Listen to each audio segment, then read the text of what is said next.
Om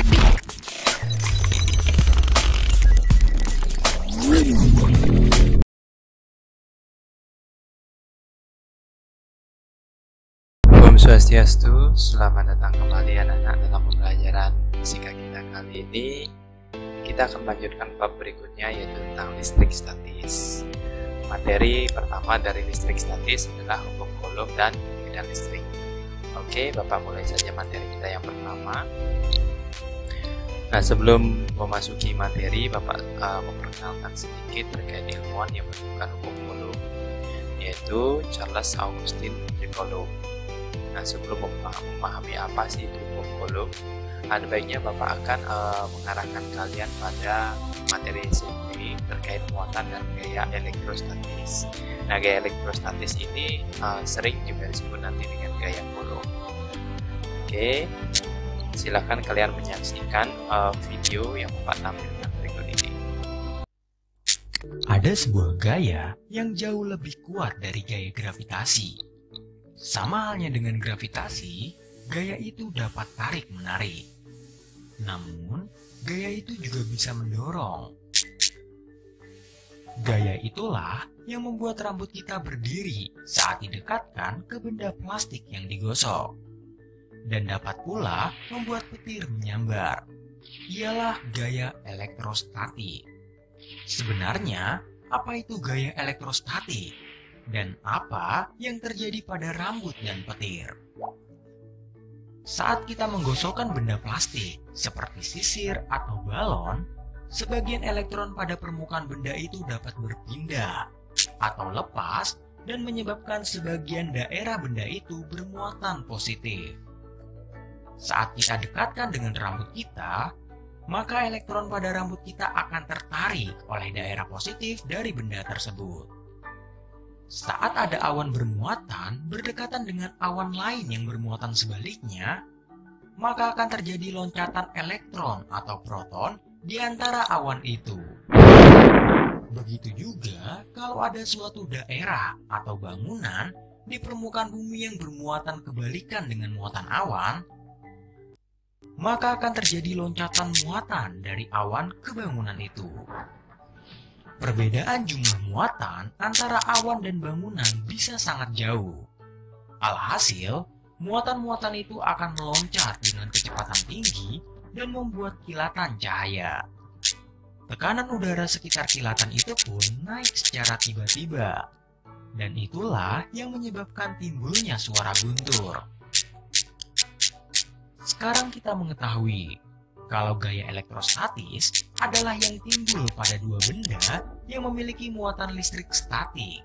Pada gaya elektrostatik terdapat dua jenis muatan, yakni positif dan negatif. Muatan positif terkecil dimiliki oleh proton, sedangkan muatan negatif dimiliki oleh elektron. Muatan yang berbeda jenis akan saling tarik-menarik, dan yang sama akan saling tolak-menolak. Gaya tarik-menarik atau tolak-menolak itu kita sebut gaya elektrostatis. Oke, itu terkait gaya elektrostatis. Yang berikutnya akan lebih kita kenal dengan gaya Coulomb. Oke, selanjutnya Bapak akan menjelaskan terkait gaya Coulomb dan medan listrik, yaitu menentukan besaran-besaran fisis yang mempengaruhi medan listrik dan hukum Coulomb. Di sini Bapak menampilkan dua materi sekaligus karena memang kedua materi ini sangat terkait dan menggunakan rumus yang hampir sama.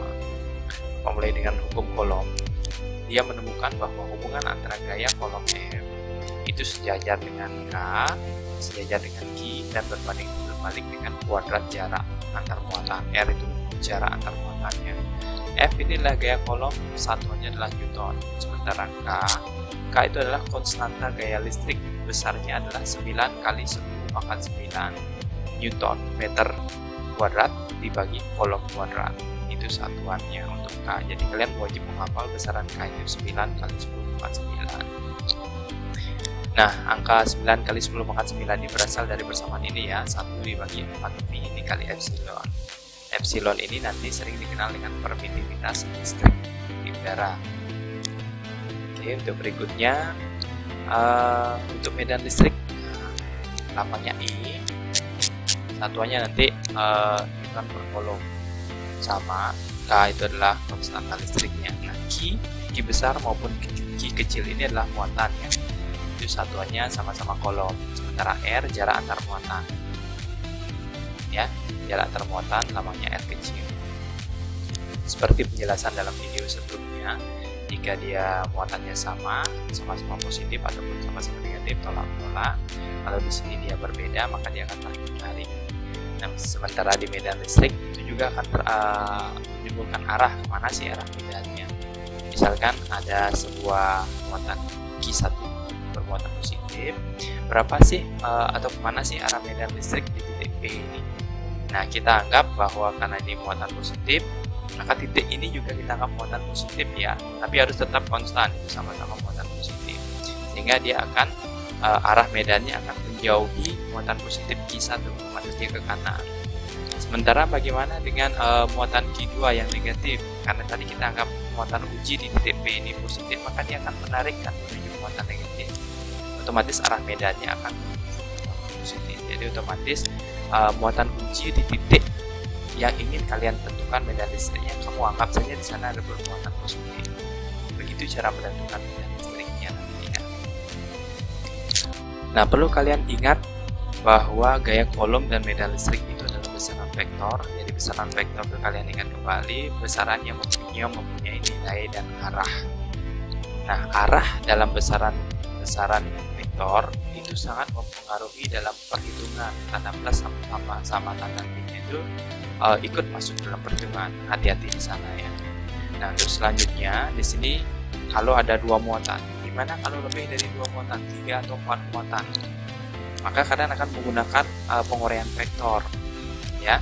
Nah, di sini ada 3 kasus yang terjadi untuk penguraian vektor atau posisi muatan yang lebih dari 2 muatan ya. Yang pertama kasusnya sejajar, yang kedua kasusnya tegak lurus, yang ketiga itu tidak sejajar dan tidak tegak lurus. Oke, untuk lengkapnya Bapak jelaskan sekarang terkait dengan masalah ini. Yang sejajar itu dianalisa dengan dijumlahkan atau dikurangkan. Maksud sejajar itu seperti ini. Ada 3 buah muatan, atau misalnya sebelumnya adalah 2 muatan antara A dengan B, A positif, B negatif. Kemudian Bapak letakkan sebuah muatan uji, Bapak anggap muatan C ya, bermuatan positif. Berapa sih gaya kolom di muatan C tersebut? Posisi antara A, B dengan C kan sejajar. Kalian lihat, yang ditanya adalah gaya kolom di C. Otomatis kamu harus analisa muatan C ini berhubungan dengan A kan, muatan C juga berhubungan dengan B. Otomatis akan ada 2 gaya kolom. C dengan A sama-sama positif, otomatis tolak menolak, maka arah gaya kolom A nya ke kanan, FA nya ke kanan di mana kiri ini ya. Sementara antara C dengan B itu berbeda muatannya, ada positif negatif, otomatis dia akan menarik ke arah FB nya menuju muatan B. Nah, dari sini tanda panah biru FA dengan FB ini sama-sama ke kanan. Bapak tegaskan arah ke kanan itu biasanya selalu positif, ke kiri baru bernilai negatif. Otomatis kan ada 2 gaya kolom ini, karena sama-sama ke kanan berarti tinggal kalian jumlahkan karena sama-sama positif. Maka sigma F, FA ditambah FB.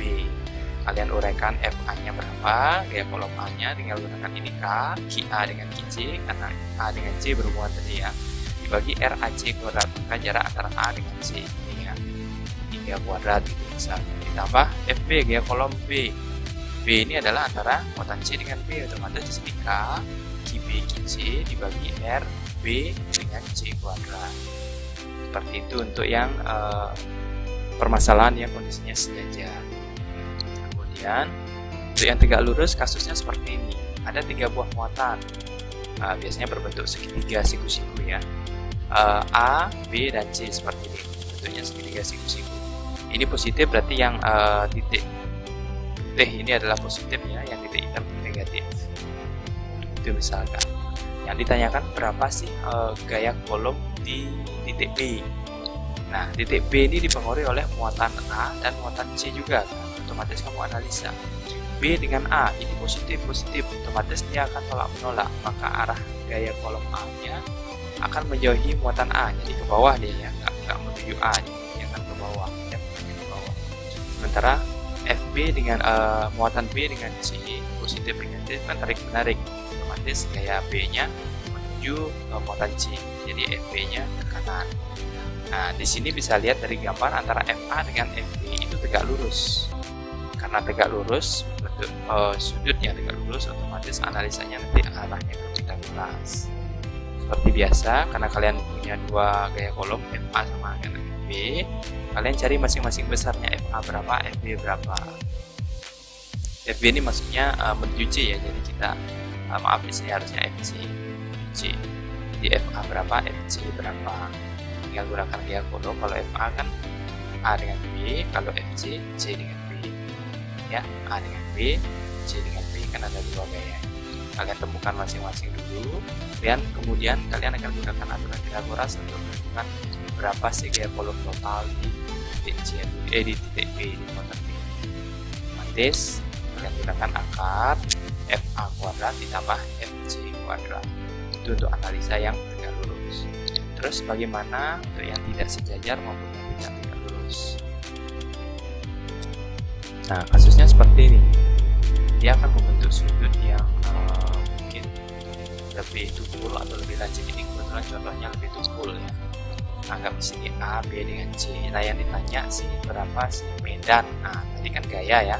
Sekarang medan. Analisanya antara gaya dengan medan sama ya. Sejajar, gaya seperti ini, medan juga seperti ini. Kalau sejajar tegak lurus, gayanya seperti ini, medan juga nanti kan seperti ini. Cuman nanti mencari, kalau ini FA, ini nanti EA ya. Kebetulan K, Q per R kuadrat. Kalau ini Q-nya ada 2 ya. Jadi analisa untuk hasil akhir menentukan resultan sama. Nah, Bapak lanjutkan untuk yang tidak sejajar, tidak tegak lurus. Misalkan berapa medan listrik di titik C. Nah, ini ada bulatan hitam. Hitam ini berarti bermuatan negatif, maksudnya yang putih positif. C ini berhubungan dengan A. C negatif, A positif, otomatis dia menuju A. Ya kan? Jadi arah medannya menuju A karena beda muatannya. Sementara C dengan B sama-sama negatif, otomatis arah medannya menjauhi B karena sama-sama negatif ya. Jadi EB-nya ke kanan, otomatis dia akan membentuk sudut seperti ini, EA sama EB. Ya, analisanya wajib kalian gunakan aturan kosinus ya, rumus yang panjang ini. Ya. Nah, sebelum masuk ke rumus ini kalian harus tentukan EA-nya berapa, medan listrik di A berapa, medan listrik di B berapa. Tinggal gunakan persamaan medan listrik masing-masing A dengan B. Baru masukkan ke sini. Akar EA kuadrat ditambah EB kuadrat ditambah 2 dikali EA dikali EB dikali cos theta. Jadi cos theta sudutnya adalah yang tumpul ini ya, antara EA dengan EB. Untuk penjelasan awal terkait penentuan besaran fisik yang mempengaruhi medan listrik dan hukum Coulomb. Oke, untuk selanjutnya terkait menentukan letak muatan ketiga yang gaya Coulomb atau medan listriknya sama dengan 0. Nah, ini juga sering muncul dalam ujian pada kasus-kasus tertentu ya, berapa sih gaya Coulombnya, biar di mana sih jaraknya agar gaya Coulomb atau medan listriknya bernilai 0 seperti itu ya. Nah, Bapak misalkan ini cara menemukan rumusnya ya. Misalkan ada 3 buah muatan Q1, Q2, Q3, kita anggap sama-sama positif semua. Jarak antara Q1 dengan Q2 itu adalah D. Kemudian jarak antara Q1 dengan Q3 kita anggap R1. Jarak antara Q2 dengan Q3 kita anggap R2. Otomatis di Q3 ini akan ada 2 gaya Coulomb. Jadi 3 dengan 1 sama 3 dengan 2. Kalau 3 dengan 1 sama-sama positif, otomatis dia arahnya ke kanan. Tolak menolak ya, 3 dengan 1. 3 dengan 2 juga positif. Otomatis dia akan tolak menolak arahnya jadi ke kiri, F32. Seperti itu nanti gambarnya. Berikut analisanya seperti ini. Nah, resultan gaya Coulomb pada muatan Q3. Tadi kita anggap ke kanan positif ya, ke kiri negatif. Jadi F31 positif, F32 negatif. Jadi nanti jadi kurang, F31 positif, F32 negatif. Jadi F31 min, F32.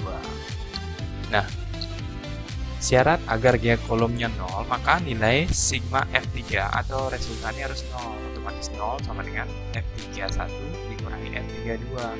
Sehingga F32 yang min ini pindah ke sana jadi plus, otomatis persamanya menjadi F31 sama dengan F32.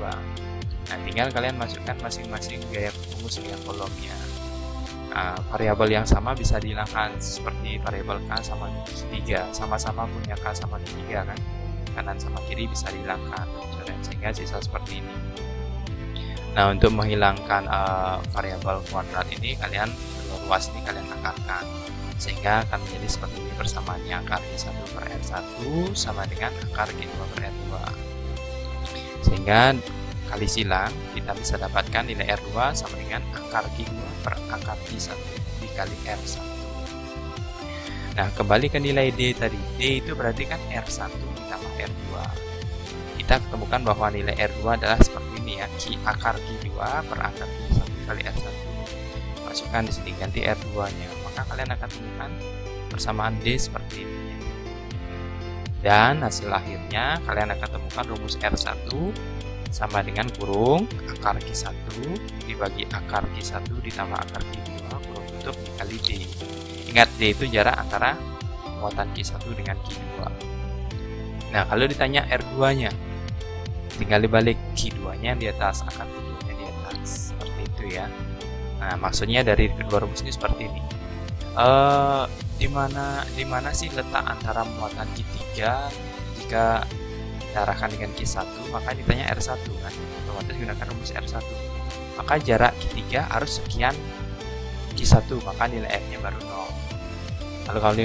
Kalau kalian ingin menemukan antara berapa sih jarak antara Q3 dengan Q2 agar F-nya 0, gunakan R2. Nah, itu aja, tinggal pilih R1 atau R2.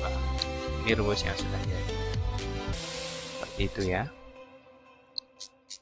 Oke, untuk berikutnya Bapak akan mulai latihan soal terkait dengan 3 kasus pertama. Pertama, 2 buah muatan listrik, misalkan QA 6 mikro ya, mikrokulum, dan QB min 2 mikrokulum, berjarak 6 cm satu sama lain. Bila muatan 1 mikrokulum diletakkan di tengah QA dan QB, maka resultan gaya yang dialami oleh muatan 1 mikrokulum tersebut berapa? Nah, otomatis gambarnya akan seperti ini nantinya. Muatan A positif 6 mikro ya, hati-hati 6 mikrokulum. Mikrokulum ke kulum nanti tinggal dikali 10 pangkat min 6 ya. Jadi ini menjadi 6 kali 10 pangkat min 6 kulum. Nah, QB-nya min 2 min.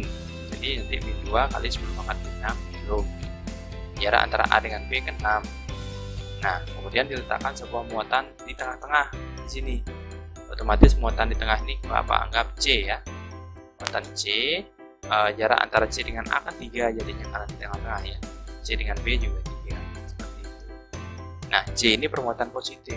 Jadi antara C dengan A dia akan tolak menolak. Arah gaya kolomnya menjadi ke kanan, gaya kolom A -nya. Sementara C dengan B dia tarik menarik, sehingga arah gaya kolom B-nya kanan juga, maka nanti FA ditambah FB. Jadi sekalian cari masing-masing FA-nya berapa, FB-nya berapa, kalian jumlahkan, nanti kalian dapat nilainya berapa. Atau kalau kalian memang mampu matematika, boleh kalian seperti ini persamaannya. Jadi variabel yang sama kamu keluarkan dari kurung, yang berbeda jadi dalam kurung, boleh secara aturan matematika. Silahkan, atau kalian pecah silahkan, ini cari dulu baru kalian gunakan, boleh. Berikutnya untuk kasus yang kedua itu terkait dengan yang tegak lurus ya. Nah, misalkan ada 3 buah muatan, A positif, B positif, C negatif. Jika antara A dengan B sama B dengan C jaraknya sama-sama 3 cm, 3 cm ini 3 cm, dan muatan Q itu adalah 2 kali 10 pangkat min 7, jadi otomatis ini plus 2 kali 10 pangkat min 7, ini plus 2 kali 10 pangkat min 7, ini min 2 kali 10 pangkat min 7, kolom, sudah kolom ya. Gaya yang bekerja pada titik B sebesar, makanya tanya di titik B berapa sih gaya titik B, otomatis analisanya nanti seperti ini, karena analisa di titik B ya. B ini dipengaruhi oleh A sama C, Jadi kalian analisa satu-satu ya. B dengan A itu sama-sama positif, otomatis dia akan tolak menolak, jadi FA-nya ke bawah. B dengan C positif negatif, jadi tarik menarik, FB-nya menuju C jadinya. Atau di sini FC maksudnya, bukan FB ya, C karena dia menuju C, ini menjauhi A. Sehingga kalian temukan dulu masing-masing gaya kolomnya, bahwa FA adalah sekian, K, QA dengan QB, A dengan B ya. Kalau yang FC, QC dengan QB, C dengan B, karena acuannya tetap di B. Tinggal masukkan angkanya, kalian temukan hasilnya sama-sama 4 Newton. Kemudian gaya total atau resultannya tinggal gunakan Pythagoras. Akar FA kuadrat ditambah FC kuadrat sama dengan akar 4 kuadrat tambah 4 kuadrat, jadi kita nanti 4 akar 2 Newton. Itu untuk kasus yang tegak lurus. Berikutnya Bapak lanjut untuk kasus yang ketiga, yaitu kasus yang tidak sejajar dan tidak tegak lurus yang seperti ini. Tentunya segitiga lagi ya, antara A, B dengan C. Yang hitam ini berarti bermuatan positif, yang putih ini bermuatan negatif, kelihatan di sini ya. QA-nya min 9, ini nano kolom. Kalau nano itu jadikan kolom 10 pangkat min 9 ya nantinya. Terus A dengan B jaraknya 3 cm, AB 3 cm, B dengan C 4 cm. Otomatis kalian harus analisa miringnya dulu. Kalau ini 3, ini 4, secara Pythagoras miringnya pasti akan ketemu 5. Ya, berapakah nilai kuat medan listrik? Nah, sekarang yang tanya adalah medan listrik di titik C. Jadi analisa gambar vektornya seperti ini nanti ya. C dipengaruhi oleh A sama dipengaruhi oleh B, otomatis arah medan C dengan A atau kita singkat EA, arahnya naik karena muatannya berbeda. Ini positif, ini negatif ya, beda, jadi dia ke arah muatan itu. Kemudian antara C dengan B sama-sama positif, otomatis tolak menolak atau dia menjauhi muatan B, otomatis ke kanan. Jadi akan ketemu bentuknya seperti ini, dia akan bentuk sudut yang tumpul di sini. Ya, otomatis analisanya harus aturan kosinus kalian gunakan. Nah, ini yang Bapak maksud aturan Pythagoras, maka AC-nya ketemu 5 ya. Kalau ini 3, 4 ketemu AC-nya 5. Nah, maka kosinus sudut yang dibentuk antara EA dengan EB. Nah, cos itu kalau di sini kita theta, samping per miring ya, sampingnya adalah B dengan C, miringnya adalah A dengan C. BC tadi berapa? 4 kan? AC tadi ketemu 5, jadi 4/5 kalau sudutnya di sini. Nah, masalahnya sudutnya adalah di sebelahnya ini yang dipakai. Ya, kalau di sini cosnya 4/5, maka di seberangnya adalah menjadi min 4/5 kebalikannya ya. Itu aturan matematika yang berseberangan biasanya untuk dengan sudut. Cosnya nanti min 4/5 kalian gunakan. Nah, kemudian kalian gunakan analisa kosinus ya. Nah, sebelumnya kalian harus tentukan EA sama EB. Mencari medan listrik kan K Q per R. Ya, Q-nya kalau EA, Q-nya QA kalian gunakan. Jadi jaraknya antara A dengan C. Kalau EB, K-nya dengan QB ya, C dengan B ya. Berarti jaraknya antara C dengan B. Kalian masukkan angkanya, dapatkan EA sama EB, baru kalian masukkan ke arah aturan kosinus. EA kuadrat, EB kuadrat, 2 dikali EA dikali EB kali cos. Cos tetanya sudah kalian temukan min 4/5, jadi ganti ini min 4/5. Sehingga nanti silahkan dicoba dengan kalkulator, hasilnya menjadi 6,69. Satuannya medan listrik Newton per kolom ya. Oke, untuk contoh soal berikutnya Bapak berikan, Bapak ambil dari YouTube, silahkan kalian saksikan.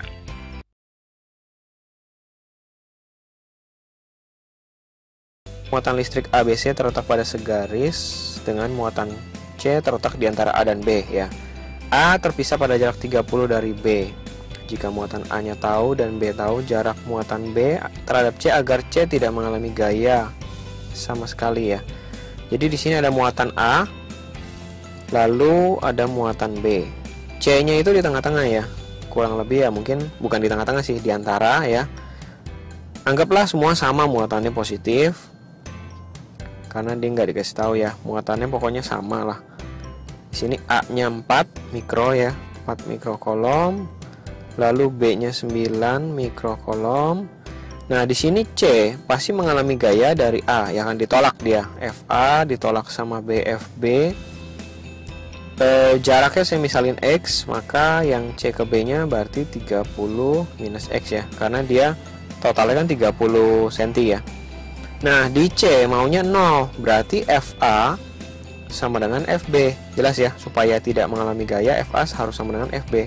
Berarti K kali QA QC per X kuadrat ya kan, sama dengan K kali QB QC per 30 min X di kuadrat.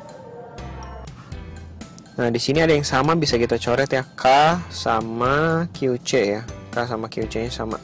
Oke, kalau udah kita masukin angkanya. QA-nya 4 mikro ya. Jadi 4 kali 10 pangkat minus 6 dibagi dengan X kuadrat sama dengan QB. QB-nya 9 kali 10 pangkat minus 6 ya. Dibagi dengan 30 minus X di kuadrat ya. Nah, kalau udah ini kita coret ya min 6-nya. Nah, di akar aja langsung ya, karena kuadrat semua ya, jadi 2 per X. Kalau kalian jabarin malah jadi pusing nanti ya. Jadi 3 per 30 min X ya. Ini nggak perlu dijabarin nih, jadi 900 kurang 60X tambah X kuadrat, ini nggak perlu ya, karena bisa langsung di akar ya, atas sama bawah langsung di akar aja, jadi nggak pakai persamaan kuadrat ya. Oke, kalau udah baru kali silang deh. Jadinya 60 min 2X sama dengan 3X, jadi dapat 60 sama dengan 5X ya kan, X-nya adalah 12. Jadi jarak di mana C tidak mengalami gaya di antara A dan B harus 12 cm dari A atau 18 cm dari B ya. Jadi 12 cm dari A atau 18 cm dari B ya. Jawabannya 12 cm atau 18 cm tergantung acuannya yang mana, A atau B ya. Oke, demikian materi terkait hukum Coulomb dan medan listrik Bapak telah sampaikan. Ingat, untuk kalian tetap jaga kesehatan, ikuti protokol kesehatan yang ditentukan oleh pemerintah. Tempat satu-satunya kalian harus tetap menggunakan masker untuk mengurangi dampak penularan virusnya. Akhir kata Bapak aturkan para pesan. Om Santi Santi Santi Om.